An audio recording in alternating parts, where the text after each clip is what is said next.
a todos os presentes aí, aos representantes da mesa aí. Eu anotei algumas perguntas, não vou fazer todas não, porque senão vai tomar muito tempo. Mas, para os que não sabem, primeiramente, a lavra que o geólogo citou aí, professor, ela pode ser pedida, inclusive, por quem não é o proprietário do terreno, né? Então, é uma lavra, e isso, assim, do meu ponto de vista, é uma situação até ruim, porque às vezes a pessoa quer explorar o terreno e uma empresa vem e registra uma área muito grande, porque ela tem um poder econômico maior, e isso atrapalha. Gostaria de saber, com relação aí à legislação, nosso estado, né, em Araxá, tem a maior mina de nióbio, né? Não sei se alguns dos senhores sabem aí, que é a maior mina de nióbio, que é um dos metais mais caros aí. E a maior mina está situada na cidade de Araxá, Minas Gerais. E não vemos nada aqui, né, em relação, como o professor bem citou, se o Canadá, que com 2% do mundo tem um índice de desenvolvimento altíssimo, Araxá é insignificante, né, perante 66% que se tem. O que existe de política em relação à legislação para isso, né? Essa é a minha primeira pergunta, em relação à arrecadação, né? E a segunda pergunta, que eu não sei o nome do senhor aqui de ordem, no meio. O nome do senhor? Isso. O senhor falou que a indústria está na vanguarda tecnológica aí, né? Como é que é, senhor? O senhor falou a respeito que a mineração está na vanguarda tecnológica, né? Eu fiz essa observação aqui. Sim. E tem acompanhado, né, a relação à tecnologia. Não sei se algum dos senhores sabe aí, existe um projeto, inclusive foi proposto para a Samarco, para aproveitar o rejeito para a fabricação de tijolos, e que a Samarco simplesmente ignorou o projeto, que poderia ter reduzido muito a quantidade de rejeito, evitado desastre. Então, por que se a empresa está tão preocupada em relação a isso, né, se a indústria está tão preocupada, por que ela não vê essa situação, né, aproveitamento do rejeito, né, em outros materiais? Isso já existe, isso não é ficção, isso já existe já. E por que também a única forma de deposição é feita por via úmida, sendo que a água, né, essa deposição com a água provoca, né, um maior peso, né? Então, se você retirasse a água, poderia diminuir esse impacto. Então, são as duas perguntas que eu vou fazer. Sim, eu acho que nós vamos selecionar umas perguntas e depois você já não quer responder, não quer. Boa tarde a todos, sou Fábio, também sou da Universidade Federal de Ouro Preto e eu estou participando de um grupo de pesquisas e estudos socioambientais, o Jefferson FOP. Uma das coisas que eu queria chamar a atenção é que muitas vezes nesse discurso de defesa da mineração eu sinto uma preocupação em desresponsabilizar a Samarco. A Samarco é responsável pela barragem. Não sou eu que comprei o meu tablet, não sou eu que comprei um iPhone, não sou eu que uso o produto da mineração. Então, acho que essa é uma questão que a gente tem que deixar claro para partir a nossa conversa. A outra questão é que, novamente, a barragem não é de Mariano, a barragem é da Samarco. A responsabilidade é da Samarco e nós, hoje, por todos os indícios que nós temos, nós vemos que houve, no mínimo, negligência por parte dos nossos especialistas. Tá? A outra questão importante que eu gostaria de chamar a atenção, né, e até voltando a essa questão da Samarco, né, questão da responsabilidade, a gente perceber até que ponto a Samarco é leniente com esse processo todo. Durante muito tempo a Samarco queria comprar Bento Rodrigues e as pessoas não queriam vender para poder fazer o DIC S4. DIC S4 que nesse momento está sendo construído. Então, vamos parar de passar a mão na cabeça da Samarco com o discurso de defesa da mineração, apesar de eu concordar com o nosso colega ali da Gandarela, que a gente precisa repensar a forma de se fazer mineração e de dividir esses lucros. A outra questão é que quando eu também venho nesses momentos aqui, me preocupa muito a falta de falar dos sujeitos, dos seres humanos e do ambiente. Nosso grupo tem acompanhado as consequências desse crime em Barra Longa. Em Barra Longa, nós temos ido lá em Barra Longa fazendo alguns trabalhos relacionados à escola, aos quintais, à questão da assessoria jurídica. E aí surge um discurso muito neutro que a gente percebe dos especialistas. Por exemplo, vou dar um exemplo simples, né? A poeira do rejeito é inerte. Inerte como? Se ela alterou toda a vida de uma cidade como Barra Longa. Inerte como? Se as pessoas de Barra Longa hoje têm que viver a partir do que a poeira, e pior, do que a empresa Samarco define em termos do quem recebe, quem circula na cidade. A cidade de Barra Longa tem um trânsito de mina. E quem define o trânsito de Barra Longa não é a cidade, é a Samarco. Então, dentro dessa discussão toda, né, eu acho que é mais uma questão de protesto mesmo, né? Primeiro, o crime, ele tirou a invisibilidade das barragens, porque muitas pessoas aqui, talvez, nunca teriam ouvido falar de barragem, muito menos da barragem de Fundão. E outra, a questão de que tirou a invisibilidade desse poder maniqueísta das empresas mineradoras. Que a gente pode... Houve até uma fala, acho que foi do professor Hernani, que da participação popular, né, sobre que as cidades elas deveriam definir como esse orçamento ele é gasto, né, e muito dessa questão do IDH. Mas a empresa não legitima esse espaço, os políticos não legitimam esse espaço e ficam mascarando por meio de instrumentos como audiência pública, conceitos como governança, gestão, e aí a população não participa de verdade. Então, esse crime, ele trouxe essa questão. Nós temos dos 441 barragens aí, né, que o TNPN não consegue fiscalizar, tá? Estão sobre a nossa cabeça, e nós temos o poder das mineradoras, que pelo discurso de que geram emprego, podem concentrar todo o poder econômico e político no nosso Estado. Eu tenho uma aqui também, deixa eu perguntar, né? A impressão que eu fiquei nesses dias de debate, escutando o Leandro aqui, é que a estrutura de fiscalização que tem atrelada a toda essa regulamentação do setor minerário, ela é para inglês ver, né? Quer dizer, ela não... Na prática não existe, então existe uma regulamentação e é uma estrutura que é incapaz de fiscalizar que seja 10% do que está rolando aqui no Estado. Mas tem mais alguma pergunta? Vamos fazer mais umas 3, né, gente, para a gente poder seguir com ele. Bem, eu sou o Luiz, da Universidade do Estado do Rio de Janeiro, professor lá. Tem alguns comentários, mais que perguntas. Primeiramente, acho muito complicado a gente naturalizar a sociedade de consumo como todos consumimos, então somos assim, escolhemos ser assim. Eu adoraria ter um iPhone ou um telefone que durasse 100 anos, mas ele não dura. Ele dura 100 dias, às vezes. Essa indústria que faz a gente comprar, seja culturalmente, porque a gente quer o melhor sempre, mais novo.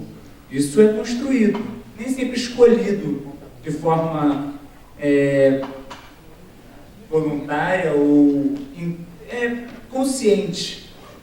Então, a gente é induzido a comprar, induzido a ter o mais novo, porque é status, é social. A gente tem que pensar que essa sociedade de consumo ela não pode ser naturalizada, né? A gente tem que querer que produtos durem mais, que um carro dure mais, que um telefone dure mais, para a gente precisar minerar menos. Isso é fundamental. Isso não é uma decisão pura e simplesmente técnica, não. Isso é necessário. Isso tem que estar na ponta do desenvolvimento. E não um produto que dura 6 meses, 1 ano, e depois ele é incapaz de dialogar com outros novos sistemas. Então, a obsolescência programada, como é dita, ela é intencional, ela é imposta, ela não é decidida. Eu acho que se a maioria daqui perguntar, você gostaria de ter esse produto aí na sua mão, que ele durasse mais tempo, todos falariam de sim. Ele quer um celular que dure mais tempo, um telefone, um computador e tudo dure mais tempo, mineraríamos muito menos. Sem contar a possibilidade de reciclagem, que é caro ainda, né? Temos que ter um minério de ferro muito caro para a reciclagem se tornar algo que seja viável. Bem, pois bem, a partir daí, temos que tentar pensar também que a técnica, a barragem ou o modo de extração também é um elemento de escolha. Se escolhe a forma de extrair, se escolhe a forma de extrair ou a forma de depositar ou de dispor, como eu aprendi ontem, se dispor o rejeito, né? Essa escolha, ela vem se mostrando muito mais por um viés econômico do que por outros elementos. Então, o elemento econômico tem sido central dentro das escolhas, e não necessariamente a segurança das pessoas ou o cuidado com o ambiente, né? Esses elementos estão sendo postos em planos inferiores. Igualmente, é um perigo pensarmos que... Luiz, tenta ser conciso aí, por favor. Vou ser conciso, vou tentar ser conciso. Que a mineração, por si só, gera o desenvolvimento. Acho que, já que tem o minério, essa é a única forma de desenvolvimento. Existem outras formas de desenvolvimento. Por que a gente tem que pensar isso? Porque não haverá minério em Minas Gerais daqui a 100 anos. Minério de ferro. E como vamos viver? Temos que aprender. E vamos viver hoje sem minério ou vamos viver daqui a 100 anos sem minério? Temos que decidir e criar formas de viver sem esse minério. E, por fim, para finalizar, digo que as escolhas também estão onde se colocará a mina, onde se colocará a barragem. E essas barragens estão, e as minas estão, sobre populações pobres, rurais e negras. 85% da população de Bento Rodrigues se declarava parda ou negra. Não é uma casualidade. Não é uma casualidade. São terras mais baratas, são populações que têm dificuldade e são menos visíveis socialmente e estão mais vulneráveis a esse tipo de tragédia. Obrigado.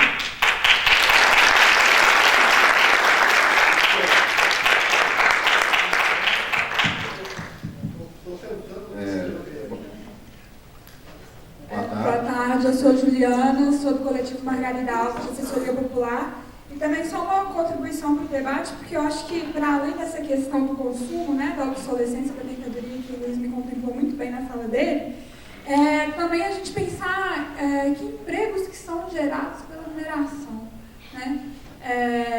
Primeiro, no primeiro momento de crise, pseudo-crise, porque eu acho que essas empresas elas mais lucram do que perdem nesses momentos de crise econômica. Os trabalhadores, eles não têm o menor pudor em demitir, em colocar na rua, e os primeiros a serem dispensados são os trabalhadores mais velhos, os doentes, os que já sofreram um acidente de trabalho. Então, assim, o compromisso social das empresas, ele é absolutamente inexistente. E eu falo isso do lugar de uma advogada, que trabalhei 3 anos para um sindicato de trabalhadores da mineração, e é cotidiano, assim, os relatos são cotidianos, não há como negar essa falta mesmo de compromisso. E as empresas, gente, elas ganham muito com essa questão em Minas Gerais da gente ser totalmente dependente da mineração, né? Tem literatura que chama isso de chantagem locacional dos investimentos, eu gosto muito disso. Que é isso, em Minas Gerais, vamos desenvolver só a mineração, vamos ficar refém dessa atividade, porque aí a gente consegue chantagear os sindicatos, a gente consegue chantagear os governos, a gente consegue chantagear as pessoas, fazendo com que elas coadunem com esse modelo, porque supostamente não existe alternativa. Eu acho que é algo que a gente tem que refletir também, né? A gente não tem que apoiar simplesmente a mineração porque ela cria emprego, porque ela cria emprego que lesiona, que mata, que é a atividade econômica que, inclusive, atualmente, a atividade econômica que mais mata e lesiona atualmente dentro desse país. Então, vamos pensar melhor, é isso mesmo que a gente quer? Mais duas, então, né? Boa tarde. Meu nome é Matheus, eu trabalho no Laboratório de Recuperação de Áreas Degradadas, aqui do ICB da FMG. Está aqui o microfone. E eu queria fazer só algumas colocações. Primeiro, os senhores professores da mesa colocaram muito interessante que a engenharia de Minas ela tem uma tecnologia vanguardista. E isso aí seria uma coisa muito presente no estado de Minas Gerais. Só que a gente tem no Brasil a mineração igual em S11D, Carajás, que já está sendo tecnologia acima. Em momento nenhum eu vi sendo questionado aqui você parar com a cultura de se construir barragens de rejeito. Porque elas têm um problema muito sério, porque além do fato de elas poderem romper, quem que vai fazer a manutenção delas daqui a 100, 200, 300 anos? Porque toda barragem vai romper. A questão é quando. Porque se essas empresas não existirem daqui a 100, 200, 300 anos, quem vai fazer a manutenção? A União? O Estado? Então, isso aí é um problema muito sério que eu vejo muito pouco sendo discutido. Por que não, ao invés de se discutir medidas de segurança para altear corretamente as barragens, não fazer uma legislação no intuito de baratear a mineração a seco e exigir isso das empresas? Além disso, o aspecto econômico foi muito levantado na discussão sobre a gente vai ter um impacto muito grande nos empregos das cidades. Mas os impactos que não são quantificáveis? Como quantificar e como valorar o rebaixamento dos aquíferos na região do quadrilátero? Como valorar os 10, 20, 30 anos de contaminação do Rio Doce? Como valorar toda essa poeira e esse dano que vai ser um dano a longo prazo, que não vai conseguir ser retroativo? Vai ser muito difícil uma pessoa de Barra Longa, que vai contrair um câncer daqui a 10, 20 anos, provavelmente possivelmente por causa da poeira. Como é que você vai fazer isso ser cobrado das empresas? Então, você tem vários danos difusos que não conseguem ser valorados. Então, aí eu volto novamente. A gente teve nos últimos 15 anos, um rompimento de barragem com morte a cada 3 anos em média em Minas Gerais. Então, a quem a legislação está servindo? Ela está servindo as empresas que financiam os políticos brasileiros, essas empresas mineradoras que elas têm deputados, juízes, promotores, vereadores, prefeitos das cidades mineradoras, governadores e presidentes, ou elas não serviram ao povo? Então, eu acho que isso é uma discussão muito séria que ela está sendo discutida aqui com base em coisas simples. Não, a mineração ela é importante porque ela contribui para o PIB. Isso não é uma discussão, isso não é esse o nível da discussão que a gente espera. A gente espera soluções, porque a gente vai ter barragem rompendo, cada vez mais. E a gente espera que vocês que estão aí, que representam a academia, teoricamente a vanguarda, proponham soluções, e não fiquem somente com demagogia. Obrigado.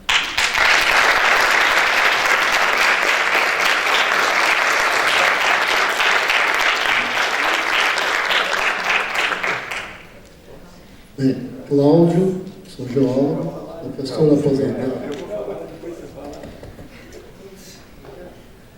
Vai lá. Professor aposentado do IGC, do Geociências aqui. Atualmente estou como professor da Faculdade de Educação. Bem, primeiro o seguinte, aqui tem muitos estudantes, inclusive do nível fundamental, que eu acho que é extremamente importante vocês escutarem bem o que está sendo dito, os vários profissionais aqui presentes, tá? Que são de várias unidades, várias escolas. No caso da geologia, como já foi dito, o principal trabalho do geólogo é conhecer o solo, as rochas, os minerais, para entender o que é possível, quais são as suas, utilizar esses materiais e como utilizar ou não utilizar. Né? Seja quais são as adequações que eles têm, as fragilidades que eles têm, para a gente, por exemplo, ou extrair minério, ou não extrair, ou ali você não deve mexer porque é um solo muito frágil, tem cavernas. Então, a geologia ela serve também para a mineração. Então, aqui a geologia é uma das áreas que está discutindo essa questão, como tem outras áreas também. Só alguns aspectos aqui. Primeiro, a questão dos negros, que o colega ali levantou, né? Seja em Bento Ribeiro, seja em toda essa região mineira, até mesmo porque, infelizmente, esses povos livres que foram escravizados, eles não são escravos. Povos livres que foram escravizados, uma grande parte deles vieram para as minas de ouro. Minas de ouro. E na região diamantina, minas de diamantina. Essa é uma marca do nosso país. Essa é uma das marcas tristes do nosso país. Então, é complicado, nesse momento, fazer esse tipo de discussão dessa forma em relação, no caso, por exemplo, a Mariana. Não é a Mariana. É muito mais sério do que a questão da barragem da Samarco. É muito mais sério. Muito mais sério do ponto de vista de uma dívida mesmo que existe do ponto de vista nacional a esses povos livres que foram carreados para cá como escravos. E que são os negros e que, felizmente, houve essa mistura brasileira, que é um dos poucos países que tem essa mistura da forma que nós temos aqui. E que nós temos que conseguir preservar e nos respeitar de uma maneira muito clara, porque o racista ele é alguém que tem que ser realmente, totalmente separado. Não se pode aceitar nenhum tipo de racismo. Bem, tem uma questão ao se discutir a questão dos recursos naturais e recursos minerais, é de que, por exemplo, as maiores reservas de cobre do mundo estão na rede de metrôs da cidade de Nova York. A rede de metrô da cidade de Nova York, se você fizer a soma do cobre que existe lá, é a maior mina do mundo. Porque foi extraído pelo mundo inteiro e montado uma rede de metrô que quem gosta de ir, quem tem condições de ir para os Estados Unidos, ou Miami, ou não sei onde, acha uma beleza. Acha uma beleza. Essa é a maior reserva que tem lá. Então, um dos maiores problemas na questão dos recursos naturais, recursos minerais em particular, é o aproveitamento do lixo. São sais dos R's. O reuso, o reaproveitamento e vai por aí. Esse é uma questão fundamental. Os minérios virgens, infelizmente, continuam sendo necessários extrair. Por quê? Por que a China importa tanto minério? Que engraçado, né? Esses chineses estão importando minério para tudo que é lado. É que eles estão com toda uma política, a gente concordando ou não concordando, com toda uma política de inclusão. Fazendo hospitais, fazendo prédios, fazendo Minha Casa Minha Vida é uma brincadeira na China. Então eles estão importando muito minério no mundo inteiro. Claro. É por isso que eles importam. Conclui aí. Também. Então, essa questão do bom uso, do uso correto, não tenho dúvida nenhuma, responsabilizando, terminando, as empresas, por quê? E aí, mais uma vez, os nossos coleguinhas que estão aqui, um empresário, quando investe, ele não tem outro objetivo que não seja maximizar o seu lucro. Seja minerador, ou seja quem morar perto da Fiat, ou onde quer que seja. Seja uma empresa de automóvel, uma empresa mineradora, o que for. Ele está errado? Eu acho até que não. Ele quer maximizar o lucro dele. E quem acredita que ele é bonzinho, eu acho que está errado. Os seus trabalhadores e a população têm que se organizar para que isso não aconteça. Na mineração também. Seja barragem, seja qual for a atividade. Quem investiu, ele vai querer maximizar seu lucro. A necessidade é da sociedade se organizar, ter leis, fazer cumprir as leis para que isso não continue acontecendo. Porque senão fica o que está na manchete, e o que está na manchete a gente briga para danar. Legal, vamos brigar pelo que está nas manchetes, seja o que for. Nós vamos aprender que quem tem o capital e investe, ele faz de tudo para continuar ganhando muito dinheiro lá, se os seus trabalhadores, a sua comunidade não se organizar. Seja mineração ou o que for. Obrigado, Cláudio, obrigado. Aretos, tem uma moça ali atrás que estava inscrita há muito tempo, e é a última, porque senão não dá tempo. Eu também quero fazer uma pergunta, e já estou com o microfone. Posso? Rapidinho? Não pode, não.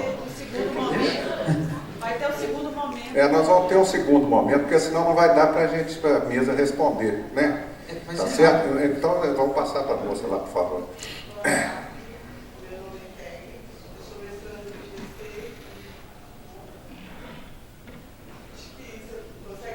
Não, é porque a gente está gravando, se você puder falar aí, melhor.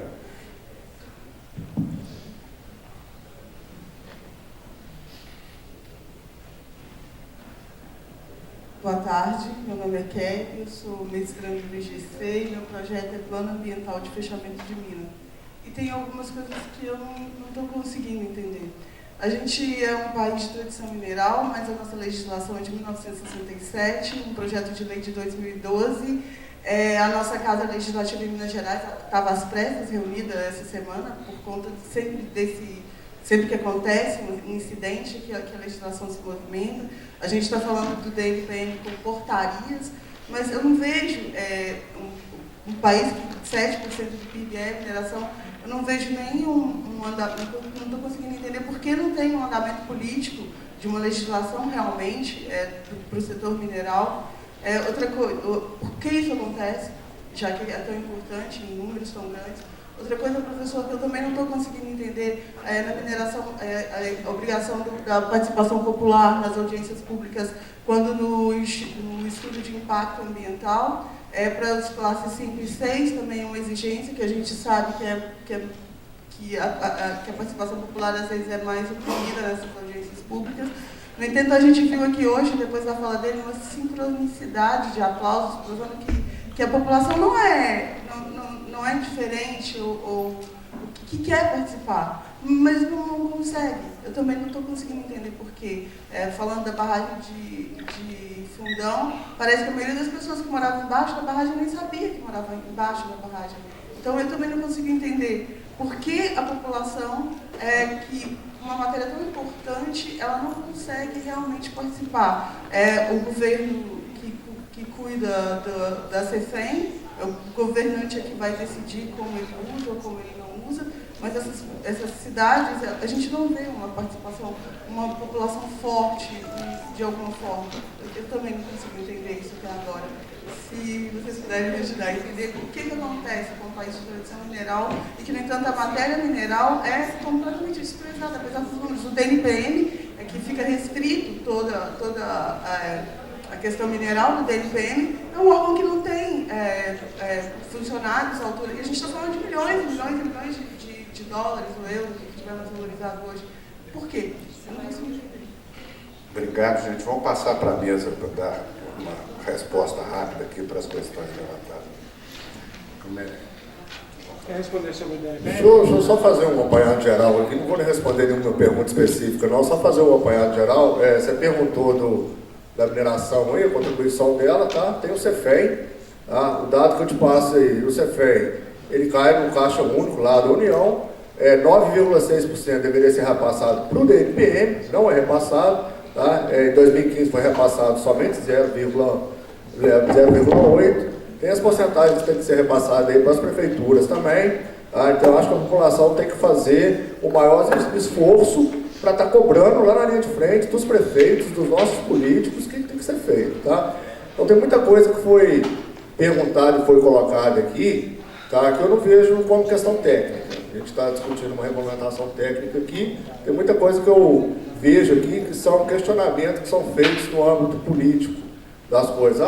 E o dinheiro, o que faz, para onde que se vai, está todo mundo vendo a bagunça que o Brasil está, né? O que aconteceu na Petrobras aí, e os políticos que nós elegemos, como que está a situação. Então, primeiramente só isso. Outra coisa que eu queria comentar é que concordo plenamente aí que muitas atividades, muitas cidades e municípios estão ligados à atividade mineral, acho que tem que ser cobrado aí do poder público, tá? Vou dar um exemplo aqui, Ouro Preto e Mariana, tá? Que está aí sofrendo com o rompimento da barragem lá, por falta de emprego, seja direto, seja indireto. Pode falar que não tem, mas quem vê e vai nos locais e conversa, vê o que o rompimento gera socioeconomicamente e ambientalmente também, tá? E se Ouro Preto e Mariana tivesse forte na sua tradição, questão de turismo, que é uma cidade turística, Ouro Preto é uma cidade turística, não estaria passando a situação que está. Então falta investimento aí do poder público também, dos nossos governantes, Tá?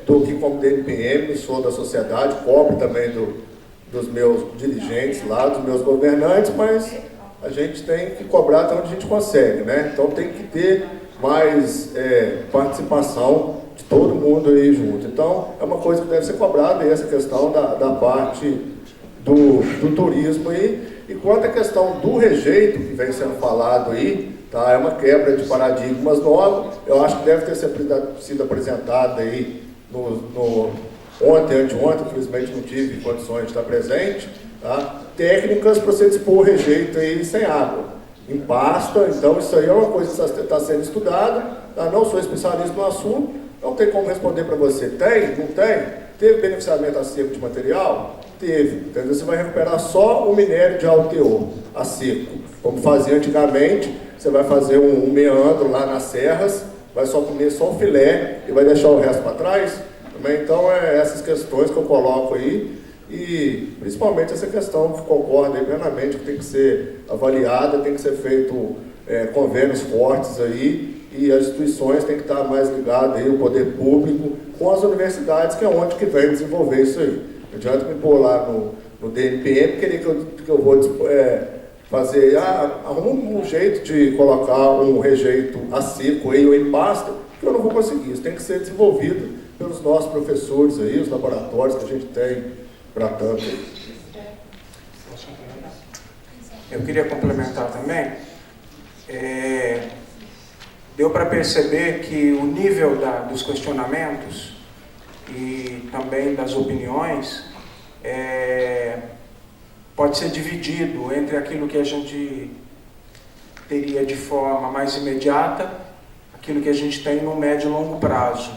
Muitas das opiniões que foram colocadas aqui transcendem o nosso poder de decisão, de qualquer um de nós.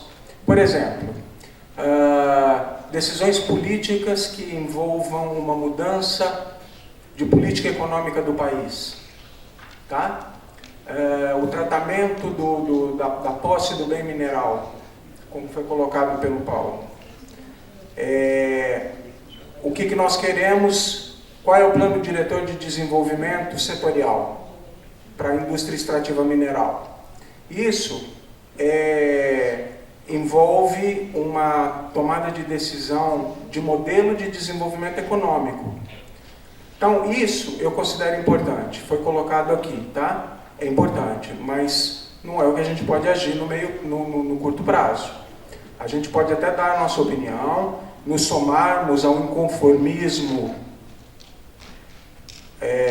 existente, do qual eu também, muitas das coisas me deixam inconformados, algumas das coisas que o próprio Leandro falou, o desando aí, que a gente vê em algumas coisas públicas, né, que infelizmente se tornou um problema endêmico e muitas vezes epidêmica, mas nós temos uma condição emergencial e prática, aonde a gente, como engenheiros, ou falando do lado dos engenheiros e do lado do pessoal que está na indústria, procura atuar.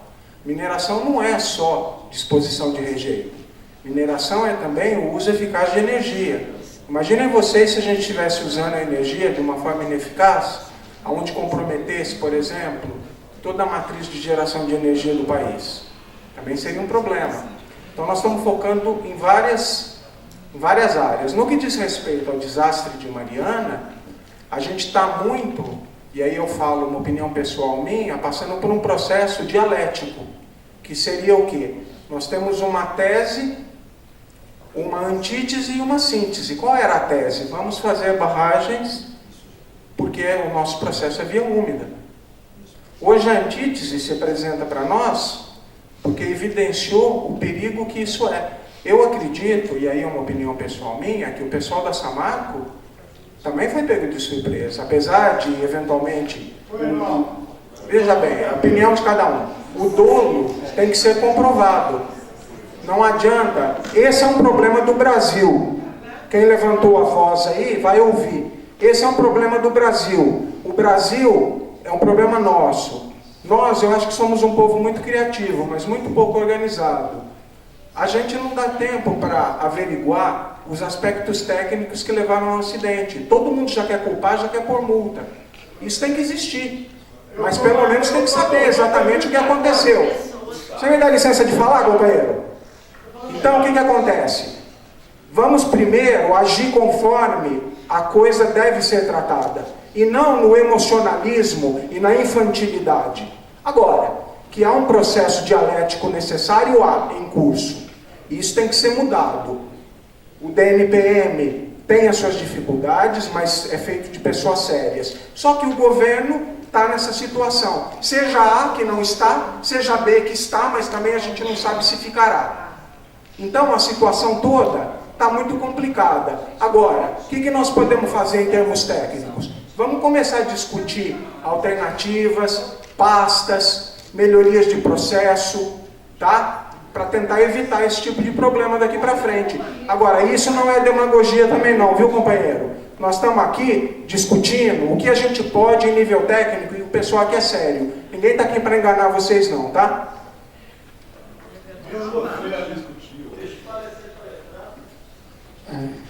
Não foi pro debate ontem, não aprendeu que não foi pro debate ontem. Você devia ter ficado mais tempo no debate ontem. Não foi exatamente isso a dinâmica que foi discutida ontem. Exatamente, falta falar. Peraí, vai ter uma segunda fala. Vamos, vocês vão, a gente podia responder agora. Eu também sou uma pessoa muito séria, também sou engenheira. O professor está esquecendo que tem gente na história, que tem povo, que tem pessoas que precisam comer. Que tinha relatório de 2013, isso tudo triste. Eu lembro disso. Está divertindo. Eu lembro, e para mim as pessoas são o centro de tudo. O senhor só fala na tecnologia, na empresa. Acontece que o problema que gerou o problema... A emergência é a pessoa. É isso que Concordo com a senhora? Depois resolve o Gente, resto. vamos tentar voltar ao fluxo. Não, por favor, não vamos passar mais. Eu vou tentar responder algumas das perguntas aí, já surgiram outras, né? Bem, mas primeiro, nós não estamos aqui para defender essa marca, como foi colocado. Acho que em momento nenhum ninguém defendeu essa marca. Nós defendemos mineração. Eu, enquanto engenheiro de Minas, o Beck, enquanto engenheiro de Minas, não teve nenhuma defesa expressa da empresa, e eu nem estou fazendo julgamento se é correto ou se é errado. Em momento algum nós fizemos isso. Eu estou com a lista dos nomes aqui. Bem, eu só não peguei o seu nome. Eu esqueci de falar do Ciro. Ciro. Ô Ciro, quando você falou aí que a Samarco não sabia que podia usar, que podia fazer tijolo com o rejeito dela, isso não é... E que um professor colocou à disposição e ela não quis comprar isso aí. Não, ela estava desenvolvendo, e agora eu estou defendendo a Samarco nesse ponto. Ela estava desenvolvendo, já eu sei, porque eu estava por dentro desse assunto, ela estava desenvolvendo junto com uma empresa privada já, para aproveitamento do rejeito fino da lama para fazer tijolo. Esse professor também, ele estava até ontem no debate, ele é lá de Ouro Preto, e ele estava também no laboratório dele desenvolvendo. E ele tentou vender para a empresa depois a patente dele, e a empresa falou que não tinha interesse, porque estava investindo numa outra empresa pequena para que ela viesse, então que não tinha interesse de comprar, mas já estava sendo feito. E o processo é o mesmo, não tem segredo nenhum. Mas aí é claro que depois do rompimento as pessoas tentam tirar proveito disso, né? E a mídia foi muito... falaram aí que a mídia é... Como é que é? Ontem você fez uma colocação superficial, desculpa a palavra, eu não estou lembrando. Rasa. Né? E foi rasa não vender essa ideia. A empresa negou, eu acho que o professor é que tentou tirar proveito da situação. Isso estava do meu lado, né? Eu vi isso aí. Eu vou rapidinho, mas são várias perguntas, né? Deixa eu pegar o nome do povo aqui, que eu já perdi. Eu coloquei o nome. Paulo e Kelly fizeram duas... Quando eu falei do negócio da CEFEM aqui, da audiência pública, eu não coloquei audiência pública e CEFEM. A CEFEM que o município recebe, o destino dele que o município dá, é que deve ser fiscalizado pela comunidade, pelos munícipes.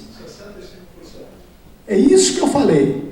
E, infelizmente, a população, de modo geral, Ouro Preto é assim, Mariana é assim, o dinheiro cai no caixa único do município e o município faz uso dele que quer. Então, não tem nada a ver de cerceado, o povo é cerceado, não, e não tem nada a ver de empresa. Eu estou falando do dinheiro que vai para o município e como ele usa. Então, eu, enquanto morador de Ouro Preto, deveria estar me cobrando. Eu já cobrei várias vezes isso. Eu concordo que falta de falar do sujeito. Realmente, ontem foi muito debatido isso aí, muito bem debatido. Ô Luiz, eu concordo aí com a obsolescência programada, né? E nós não defendemos o que é obsolescência programada, não. O Brasil é campeão de reciclagem de alumínio por uma questão social, né, de latinha de cerveja. Né, não é por ideologia ambiental, é por questão social. É uma pena, mas pelo menos tem funcionado para o alumínio. Né? A localização da mina é onde está minério. Oxalá a gente pudesse desenvolver uma mina numa região desértica, que ninguém morasse lá, e que o terreno fosse feio, não tinha nada de bonito, não tinha nada de ambiental, de impacto ambiental. Minérios, minas se abrem onde tem o minério. Nós temos uma rigidez locacional. A localização de uma barragem, sim, essa aí tem que ser mais bem estudada, e eu concordo plenamente com você. Eu ontem, quando eu vi aquele dado lá, que tinham 3 locais só, e escolheram um, é complicado. Escolheram o pior. Eu sempre fui contra a barragem de Germano, mas ela é bem antes de mim. Fui contra a construção da barragem de Fundão, aonde ela é, porque o risco ali com a comunidade, eu sempre falei isso em aula, o Leandro foi meu aluno, deve ter ouvido eu falar isso aí. Se romper ali, mata todo mundo. Foi muita sorte, matou só 19. Se fosse à noite, mataria 300, 400, 500, não sei qual que é a população. Foi sorte aquilo ali. Foi sorte. É trágico falar isso. Eu estou relatando um fato que é verdade. Se fosse à noite, Nossa Senhora. Mas a mina não tem jeito. Nós temos que abrir onde tem minério. Juliana, eu concordo plenamente com você. Chega em momento de crise, realmente a indústria demite, a indústria da mineração ou a indústria qualquer. Essa demissão é complicada e essa audiência pública que teve Mariana antes do rompimento foi para tratar desse fato mesmo. A empresa nem vai esperar, a Vale, o Metabase estava culpando mais a Vale lá, que tinha demitido muita gente, a Samarco até então não tinha demitido. Começou a crise, a Vale vai e corta tantos por cento do pessoal. Concordo, é complicado, mas existem alguns municípios, não, vou dar um exemplo, São Gonçalo do Rio Abaixo, eu sempre troco, São Gonçalo do Rio Abaixo é assim, Rio Abaixo, a mina de Brucutu, da Vale, lá é um exemplo de aplicação da CEFEM da forma correta. Eu não sei se todos conhecem isso aí. Lá foi desde a época da audiência pública, do EIA-RIMA, foi cobrado que a empresa investisse no treinamento de pessoas do município para administração pública, administração de gastos públicos, pessoas que tinham interesse em se candidatar a prefeito, a vereador, que fizesse toda pessoa da população, qualquer pessoa da população lá que tinha interesse de fazer esse curso, a empresa patrocinou. Foi uma condição que saiu, mais 2 minutos, dessa audiência pública. E hoje eles têm um investimento lá, eles têm um parque industrial com recursos gerados da mineração para desenvolvimento de outras atividades industriais que não ligadas à mineração. É fantástico isso aí. Matheus, a Vale está fazendo isso lá em S11D, porque o minério lá é de alto teor. Aqui é de baixo teor, então a gente tem que usar água no processo. Então, o tratamento a seco é do minério. Agora, a disposição de rejeito pode sim ser feita de outras formas. E a academia tem investido muito e tem pesquisado muito nisso. A UFMG, aqui o curso de Engenharia de Minas, o curso de Engenharia de Minas na Rio Preto, na disposição de rejeito em pasta, na filtragem do rejeito. Eu tenho que confessar que os colegas da indústria são bastante reticentes aí, com relação a isso. Não vai funcionar a pasta, é muito caro, tem uma questão econômica, nós sempre dispomos de barragens de rejeito e as barragens aparentemente estão estáveis. Eu acho que essa condição mudou agora. Eu sou um crítico à barragem de rejeito a montante, é um trem que pode romper um dia, é perigoso, e eu espero que disposição de rejeito ou construção de barragens de rejeito a montante não venha a termo no futuro. Eu vou acabar, deixa eu ver aqui. Eu acabei. Muito obrigado. Vamos lá. Mas não foi perguntado nada para ele, não. Nada que te atingiu. Eu queria falar depois dele. Não está certo isso, não. Eu tenho até algumas coisas para falar do que ele falou. Eu acho que esse aqui está funcionando. Eu ia dizer exatamente isso. Eu acho que não houve nenhuma pergunta diretamente a mim, então eu vou me permitir fazer algumas considerações finais, pelo menos sobre a minha fala. Pessoal, eu acho que ficou muito claro que nós temos um problema complexo, né? Nós temos pontos e contrapontos, né? A cada ponto levantado vem uma contra-argumentação que por um determinado ponto de vista pode ser justificado, por um outro não, enfim. Né? Nós acho que durante o tempo inteiro aqui nós estamos nesse circuito. E eu acho o seguinte, um problema complexo ele nunca pode ser resolvido com uma solução simples. Né? Então, qual seria o início, né, da busca de uma solução complexa para esse problema complexo? Tá? Nós temos hoje, acho de uma maneira muito clara, e nos debates que nós tivemos ontem e na parte da manhã de hoje, mas acho que vocês também estão acompanhando isso, nós temos um certo crescimento da participação da sociedade, né, nos problemas, não só da mineração, mas de uma certa forma nos problemas políticos, etc. Mas, em especial na parte ambiental, nós temos um decaimento nos órgãos fiscalizadores ambientais. Né? Então, o nosso colega aqui do DNPM falou das dificuldades institucionais, né? São salariais, são de funcionamento, de estrutura, de percepção, enfim, uma série de problemas.